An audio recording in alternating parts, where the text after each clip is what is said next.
Dictation 37, 100 words per minute.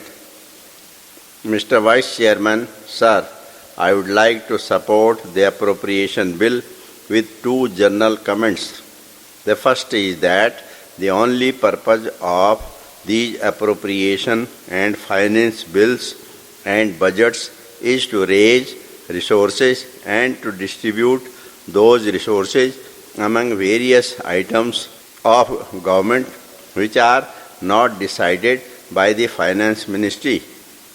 These items or activities of the government are decided by the government as a whole, the cabinet and the various ministers, with the finance minister having a say whether the resources should be a little less or they should be a little more for each department. I think we should use this debate in order to range over the whole area of the economy of the government. We expect the minister to contain inflation, to promote industrialization, to promote small industries, to increase farm incomes, to reduce the trade deficit, to increase employment, to contain population, and also the question of the judiciary, the justices, and so on. We range over the whole area, though really the appropriation bill and the finance bill are much more restrictive in their scope. This is my first general comment. My second comment is that the economic situation today is a little worse than when we debated it in the Lok Sabha and in the Rajya Sabha on the general budget. At that time, the finance minister said that the price rise up to January is 13%. I forecast 15%. Now the year has ended. The official figure of inflation is 16% for 12 months, which is well above the forecast. What is even more disturbing is that when we compare the wholesale price index figures, we find that there has been a 4-point rise in prices. The government says that the increase is only in regard to oil and sugar. But the wholesale price index shows that there is increase in every item, in every group of items. Then secondly, in regard to the main anti-inflationary instrument, namely the special bearer bonds scheme, as has been pointed out by the Honorable Finance Minister in reply to a question, only 1/5 of what was expected has been mobilized so far. This shows that this anti-inflationary scheme has not yet been as successful as we thought it would be. We expected that it would bring in rupees 1,000 crores. Sir, the Rabi crop is expected to be very good. But I see there is a scramble for wheat in Punjab, in Madhya Pradesh, and so on, where the levy has been introduced in order to stop this scramble. As far as the industrial and infrastructure situation is concerned, the picture is mixed. So my second general comment is that I hope the Honorable Minister would agree he is not responsible for this. The economic situation is a little more gloomy and a little more serious than when we discussed it a month ago under the general budget. This is my general comment on the budget. Sir, turning to the appropriation bill, there are four items that I wish to call attention to.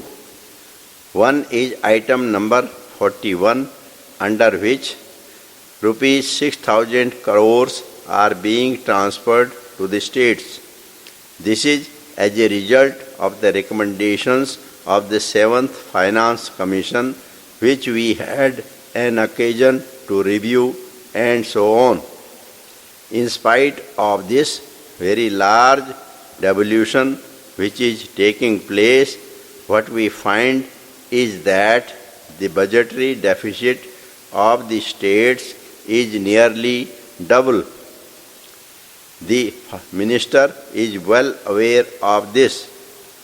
I think the Reserve Bank has reviewed this growing deficit, and it is an occasion when we should also express our concern and desire for more careful fiscal management on the part of the states, so that we do not add to the deficit we are forced to have in the central budget.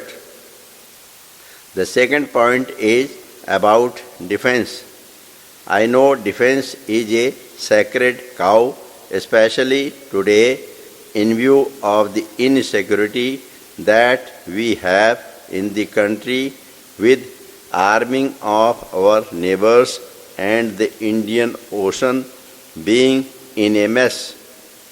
It is difficult to talk about defense matters, and I am not talking about these. But I want to ask the finance minister whether they put the defense ministry through the same financial scrutiny as you are doing in the case of other ministries. I think this assurance we must have, because there is a large sum of money that we are appropriating, and they must also be subjected to scrutiny.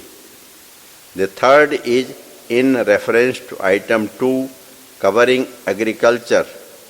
On this, my comment is that our food grains, our agricultural production is estimated to be in a good condition. But looking at what we are producing, especially in the areas of food grains, jute, cotton, and sugarcane, I feel the sixth plan targets on these need to be reviewed. They seem to be somewhat modest compared to the satisfactory food and agricultural production that is going to result this year. Now I have to point out to the declining trend in wheat procurement. In fact, the Ministry of Agriculture has sent out a circular to the state governments saying that they are no longer going to make available wheat and food grains under the Food for Work program, and that the state governments would have to procure the same for themselves. The second thing is that we are producing more and more food, but according to the figures given by the Ministry of Agriculture, the amount of wastage of food grains every year is increasing. We are wasting 10 to 12% of food grains. This is worth about rupees 1,000 crores and represents a heavy loss to the nation. So my second comment is in relation to the figures that have been published this morning about the number of small and marginal farmers in the country and the amount of net and gross irrigated land. When I spoke about it this morning, the Minister of Agriculture brushed it aside.